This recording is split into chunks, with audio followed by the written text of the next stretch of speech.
छात्रों,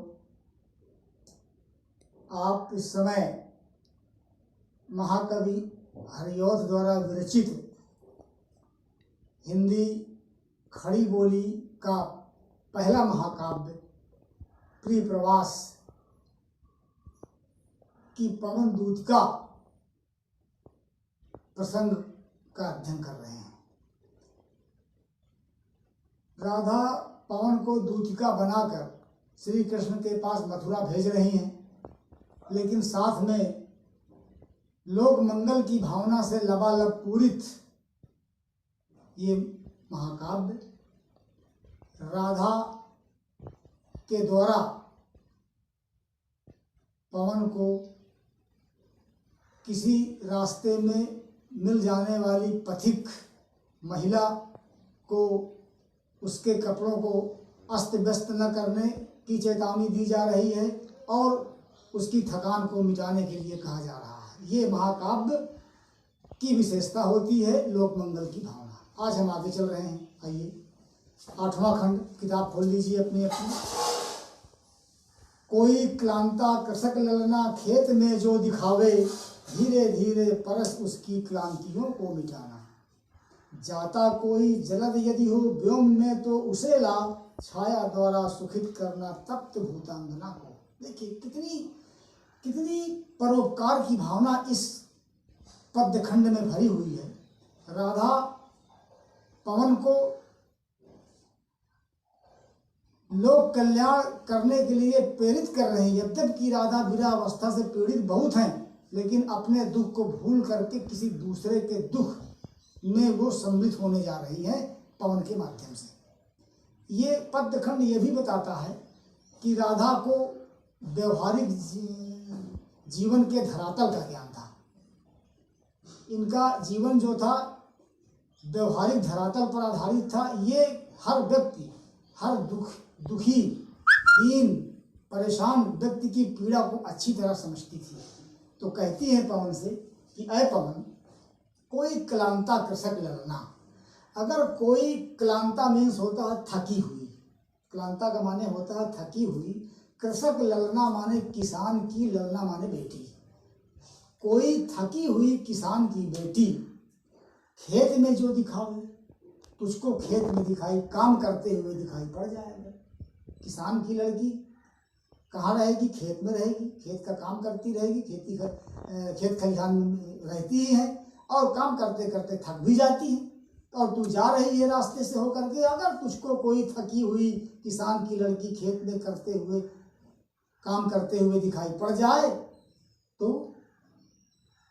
कहती है धीरे धीरे परस उसकी क्लांतियों को मिटाना। तो तू उसके पास चली जाना। जाने के बाद धीरे धीरे उसको स्पर्श करना। परस मीन्स स्पर्श करना। तू जाकर के उसके शरीर को धीरे धीरे से स्पर्श करना और उसकी क्लांतियों को मिटाना। और जाकर के स्पर्श करना और स्पर्श करने के बाद उसकी जितनी भी क्लांतियां हैं, थकान है, उसको तू सब मिटा देना। क्योंकि वो काम कर रही है, वो थकी हुई है और तू पवन है, सुपवन है। और जब तू उसके शरीर को स्पर्श करेगी तो निश्चित रूप से उसकी सारी की सारी थकान जो है वो दूर हो जाएगी। और कुछ करने के लिए भी शेष है, उसको भी कह रही हैं। क्योंकि खेत में कोई छाया होती नहीं है। किसान और किसान की बेटी खेत में धूप में काम करती हैं, धूप में रहना पड़ता है उनको, तो धूप भी उनके ऊपर लगती है।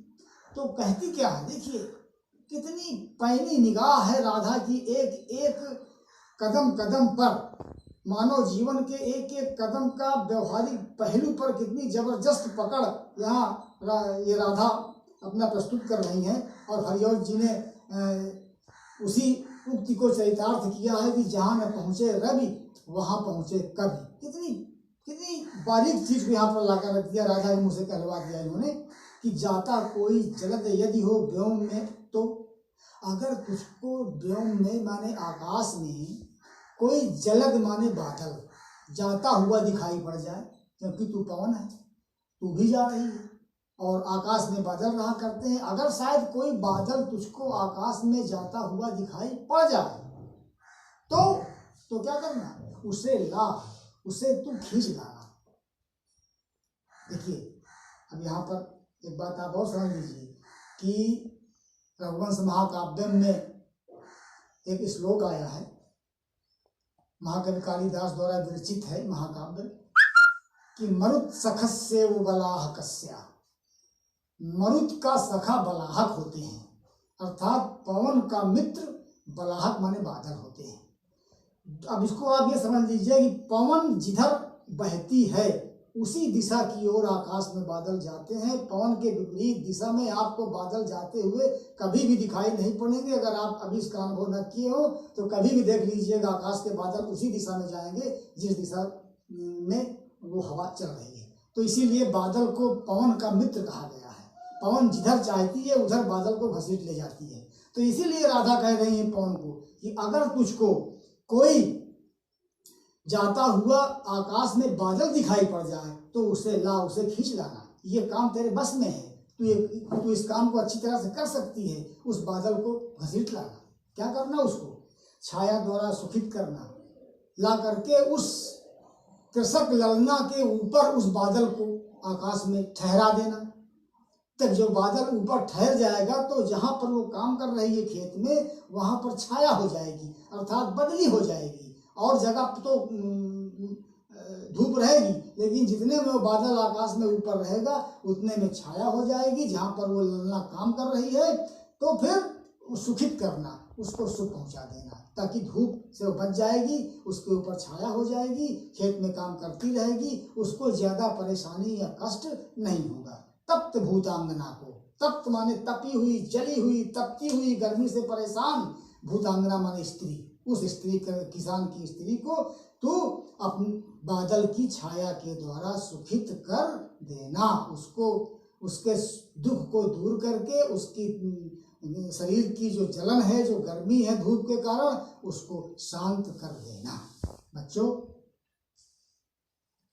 ये प्रिय प्रवास महाकाव्य में मैंने आपको बताया था कि इसमें ये क्या कहते हैं, पवन दूत का पूरे के पूरे खंड में मानवीकरण अलंकार का प्रयोग किया गया है। पवन को मानव जैसे कार्य करते हुए बताया गया है।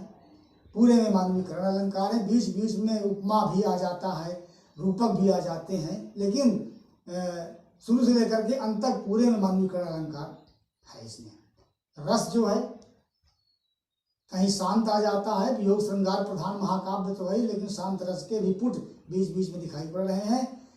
और छंद तो मदाक्रांता है ही, शैली प्रबंध शैली है, गुण इसमें प्रसाद गुण है, शब्द शक्ति लक्षणा है। और ये खंड जो है आपको इस पद्य खंड का, अर्थात 8वें पद्य खंड की व्याख्या करना है और इसको अच्छी तरह से पढ़ लेना है। अगर आपको कहीं कोई दिक्कत आ रही है समझने में तो आप व्हाट्सएप पर भेज करके अपनी शंका का समाधान कर सकते हैं। धन्यवाद।